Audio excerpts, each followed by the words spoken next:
noodles na kulay violet. Magmumukbang kami. Colorful. Kasi merong...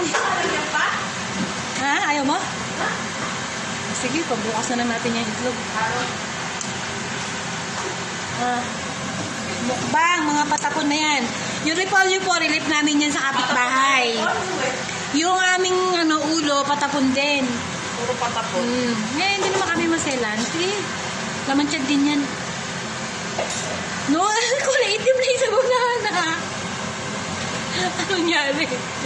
Noodles po, ganyan talaga yan. Pa-imagine mo, pusit yan. Di ba? Kunyari, pusit ka, pusit. Yan na, lalo pa siyang iitim. Nakakulo na. Oh. Hello, Chef. Chef, ano nalagay? Yung aming pasta, nagiging color, ano na? Black na. Hindi siya violet. I-imagine po namin habang kinakain ay pusit. May sabaw ng pusit. May tinta ng pusit. Kulay ano na siya, Maria mo? Black. Yan na, nakulo na.